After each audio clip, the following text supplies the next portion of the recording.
तो मुझसे भूल हुई है, इसलिए अब तक आत्मज्ञान नहीं है। मैंने अपने तार को बहुत कस दिया है।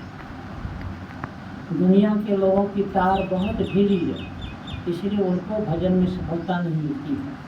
और मैंने बहुत कस दिया है, इसलिए मुझको भी निराशा मिली है। मुझको मध्य मार्ग अपनाना चाहिए, यानी अब न तार को ढीला रखना है, न किसी टाइट करना है, और मध्य में रखना है, उचित ढंग में रखना है। तो यही सोच रहे थे कि उसी समय एक सुजाता नाम की कन्या जो उच्च खानदान की थी और बहुत पवित्र थी, उसने खीर बनाकर वन देवता की पूजा करने को आई थी। खीर के बारे में इतना विधान है ना, उसमें लिखा हुआ कितने गायों को दूध करके 10 गाय को पिला, 10 गाय को फिर दो करके 3 गाय को पिलाई, 3 गाय को दो करके 1 गाय को पिलाई, और 1 गाय से जो दूध हुआ है उसी दूध का वो खीर बनाई, और उस खीर से वन देवता की पूजा करने हो गई। तो देखा है पीपल वृक्ष के नीचे अस्थि पंजर वाला कोई व्यक्ति बैठा हुआ है। सब ईश्वरीय प्रेरणा समझिए उस कन्या के मन में हुआ कि यही वन देवता है, तो प्रकट रूप में पूजा ग्रहण करने के लिए उपस्थित हुआ।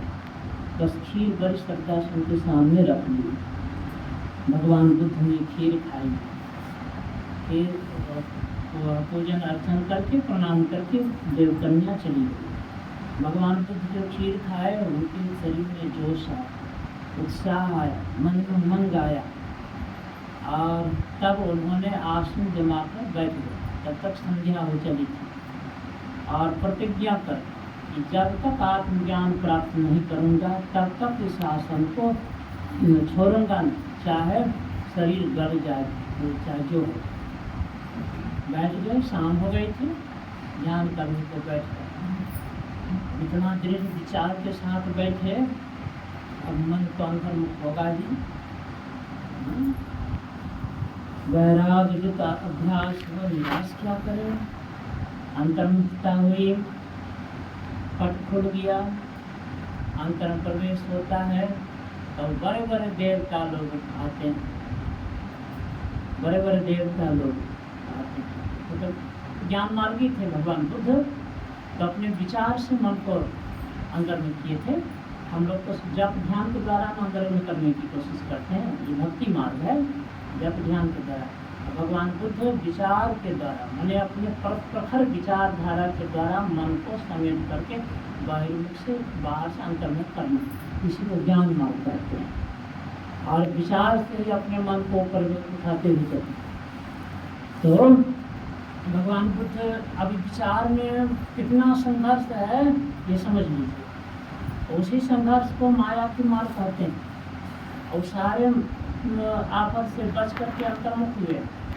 अब अंतर में देवता लोग उपस्थित होते हैं, ब्रह्मा जी, भगवान विष्णु, शिव जी, ये सब आपने बड़े बड़े देवता, और हाथ जोड़कर निवेदन करते हैं कि महाराज आप, ये लोग आपको समर्पित हैं, हम लोग आपकी सेवा में उपस्थित हैं, आप मेरी सेवा स्वीकार कीजिए।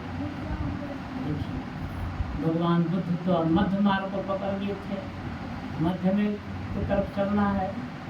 दाई तरफ रजोगुणी वृत्ति, बाई तरफ तमोगुणी वृत्ति है, तमोगुणी वृत्ति नीचे गिराने वाली है, रजोगुणी वृत्ति मध्य में फंसा कर रखने वाली है।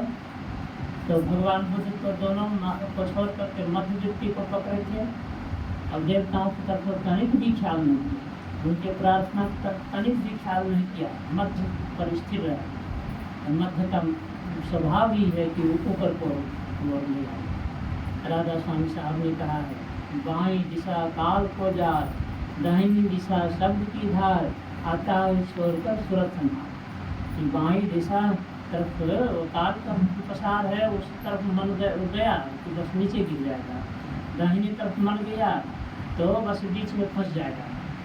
ब्रह्मलोक के निवासी ब्रह्मलोक के मालिक बन जाएंगे, शिवलोक ब्रह्म है ना, उस लोक के मालिक बन जाएंगे, उसी लोक पर जाएंगे। कहते ताय स्वर्ग और स्वर समान, यानी दोनों को छोड़कर बीच में स्वर्ग को रखो। स्वर्ग बीच में जो शब्द की धार है और परमात्मा की ओर से आई है, उसको हम लोग संत मत में केंद्रीय